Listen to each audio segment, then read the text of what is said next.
जैसे आप लोग हैं सनातन धर्म को बढ़ाते हैं तो मैं आपका सम्मान करती हूँ, जिस तरह देवकी नंदन ठाकुर जी है और अन्य लोग हैं, तो सारे लोग सनातन धर्म को बढ़ाते हैं। तो क्या है, मैं तो सम्मान करती हूँ, लेकिन मेरे साथ जो जुड़े हुए लोग हैं वो कहीं ना कहीं आप लोगों को बहुत गलत कहते हैं, कभी कभी अपशब्द कहते हैं जो मुझे बहुत बुरा लगता है और मैं उनको जवाब भी नहीं दे पाती। उनका कहना है कि आप लोग हैं पैसे को लूटते हैं, ऐसे है वैसे है, हमारे ही पैसे को। उनसे बोलना कि तुमने कितना दे दिया, उनसे बोलना कि आपने कितना दे दिया। बोले आपके घर कब आ गए अनिरुद्धाचार्य जी लूटने, कब तुम्हारे घर डाका डाल दिया, कब तुम्हारे घर चोरी कर ली। बोले जो लोग श्रद्धा से देते हैं उस दिए हुए दान को वृद्ध माओं की सेवा में, 315 माओं की सेवा में, 150 बच्चे यहाँ निःशुल्क पढ़ रहे हैं और 30,000 लोग पर डे भोजन कर रहे हैं। 400 गैया की सेवा, अभी 5 से 7 हजार बच्चों के लिए हम एक विद्यालय बना रहे हैं जहां निःशुल्क बच्चों को पढ़ाएंगे और केवल शिक्षा नहीं संस्कार देंगे।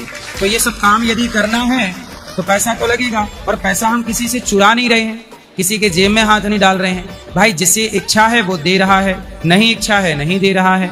उनसे बोलना कि तुम्हें गाली, देखो कुछ लोग हमें पैसा देते हैं कि वृद्ध माओं को हमारी तरफ से भोजन करा दीजिए, और कुछ लोगों के पास बेचारे के पास पैसा नहीं है तो वो हमें गाली ही देते हैं।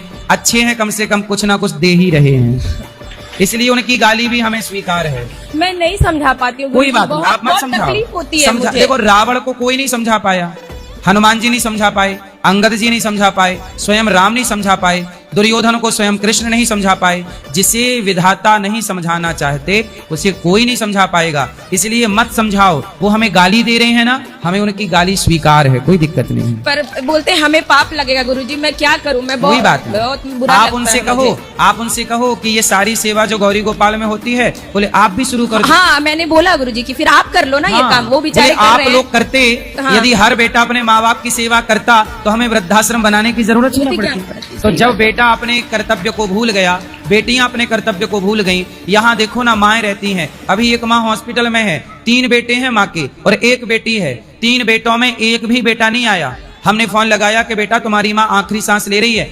30,000 रुपए रोज का लग रहा है वेंटिलेटर का, 30,000 रुपए रोज, और कोमा में थी 2 दिन। जब कोमा से जागी तो मैंने बेटों को फोन लगाया कि माता की आंख खुलेगी जब आप सामने रहोगे ना बेटा, तो माँ को अच्छा लगेगा कि मेरा बेटा आया है। पर तीनों बेटे नहीं आए, अंतिम सांस चल रही है, देखने नहीं आए। मर जाएंगी तो कंधा देने क्या आएंगे। अब ऐसे माओ की यदि अपनी औलाद सेवा करती तो फिर हमें वृद्धाश्रम बनाने की जरूरत ही नहीं थी।